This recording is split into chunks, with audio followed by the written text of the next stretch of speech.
عقل حلال عطا فرما اور صدق مقال عطا فرما۔ اللہ ہمیں سچ بولنے والی زبان عطا فرما اور حلال رزق نصیب فرما، حیا والی آنکھیں عطا فرما۔ اللہ اپنی محبت میں ڈوبا ہوا دل عطا فرما۔ اے کریم آقا اپنے ذکر سے تر و تازہ رہنے والی زبان عطا فرما، ہمیں سخاوت والے ہاتھ عطا فرما۔ اللہ صحت والی زندگی عطا فرما، عافیت و سلامتی والا جینا نصیب فرما۔ اے اللہ ہمیں شہادت والی اور ایمان کی سلامتی والی موت عطا فرما۔ اے کریم آقا ہمیں یہاں پر دنیا میں رہنا نہیں، یہاں سے جانا ہے، اور اس بات کی ہمیں اللہ اس بات کا ہمیں استحضار عطا فرما، اس بات پہ ہمیں یقین عطا فرما، اور ہمیں اپنی خوب قبر اور حشر میں کام آنے والے اعمال اہتمام سے کرنے کی توفیق عطا فرما۔ اے کریم آقا ہمارے لیے ہمارا نفس رکاوٹ بنا ہوا ہے، شیطان ہمارے راستے میں حائل ہو چکا ہے، میرے مولا یہ رکاوٹیں دفع دور فرما۔ اللہ اپنی پسند والی زندگی ہمیں نصیب فرما، ہمیں زندگی میں کبھی بھی بے سہارا نہ فرما، کبھی بھی بے آسرا نہ فرما، کبھی بھی اپنے در سے دور نہ فرما۔ جسے تو پسند کرتا ہے اسے تو اچھی صفات سے اللہ مزین کر دیتا ہے، اور جسے تو ناپسند کرتا ہے تو اس کو جو ہے وہ اس کے حال پہ چھوڑ دیتا ہے، اور وہ گناہوں کی گندگیوں میں لت پت ہو جاتا ہے۔ میرے اللہ ہمیں ایک مرتبہ پسند کی نظر سے دیکھ لیجیے، اللہ ایک پسند کی نظر ہمارے اوپر ڈال دیجیے، اپنی پسند والی باتوں سے اللہ ہمیں مزین کر دیجیے، ہمیں آراستہ فرما دیجیے۔ اللہ ہمیں بھی نیک بنا، ہمارے بچوں کو بھی نیک بنا، ہماری بچیوں کو بھی نیک بنا، اللہ ہمارے گھر کے مردوں عورتوں کو نیک بنا، اللہ ہمارے گھروں میں جو بیمار ہیں شفا عطا فرما۔ اللہ دور قریب میں جن دوستوں کے ہاں بیماری ہے، بہت سارے دوستوں نے دعاؤں کے لیے کہا، خصوصاً ہمارے بھائی سعید الرحمان صاحب، اللہ ان کو بھی شفا عطا فرما، صحت تندرستی عافیت نصیب فرما۔ ایک دوست کا حیدرآباد سے فون آیا، کہا میری والدہ بیمار ہیں، اللہ ان کو بھی شفا عطا فرما۔ اے کریم آقا جو ہم سے دعاؤں کی امیدیں اور توقع وابستہ کیے ہوئے ہیں، اللہ ان کے لیے بھی خیر کے فیصلے فرما۔ میرے مولا ہم گندے ہیں، ہم بگڑے ہوئے ہیں، اللہ ہماری حالت بہت خراب ہو چکی، اللہ سنورنے اور بننے کے لیے تیرے دربار پہ حاضر ہیں۔ میرے مولا ہم نے خود کو گرا لیا ہے وہاں پر، ہم نے خود کو گرا لیا ہے وہاں پر، گرنے والے جہاں سنبھلتے ہیں، اللہ گرنے والے تیرے در سے سنبھلتے ہیں، اور ہم تیرے در پہ ہی اپنے آپ کو گرائے بیٹھے ہیں۔ میرے مولا مہربانی فرما دیجئے، اللہ ہمارے اوپر پسند کی نظر ڈال دیجئے، اللہ ہمیں دھتکار نہ دینا، اللہ ہمیں دھکا نہ دے دینا، اللہ اپنی نافرمانیوں میں اللہ ہمیں کہیں مبتلا نہ کر دینا، ہمیں نفس اور شیطان کے حوالے نہ کر دینا۔ میرے مولا مہربانی فرما، ہماری ان دعاؤں کو قبول فرما، اللہ اپنے حبیب علیہ السلام کی مبارک سنتوں سے ہمیں جو ہے وہ مزین فرما، اللہ ہمیں اپنی یاد والی زندگی نصیب فرما، اپنی خوشنودی والی زندگی نصیب فرما، صحت و سلامتی والی زندگی نصیب فرما، ہماری ان دعاؤں کو قبول فرما، جو مانگا وہ بھی عطا فرما، نہیں مانگا وہ بھی عطا فرما۔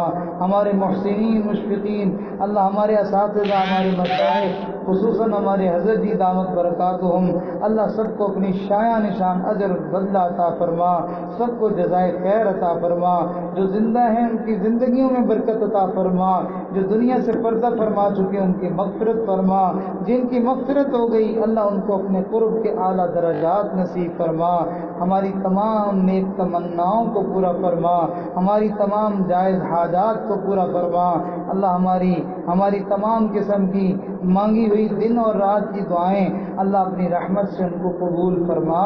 ربنا تقبل منا انك انت السميع العليم وتب علينا انك انت التواب الرحيم، وصلى الله تعالى على خير خلقه محمد وعلى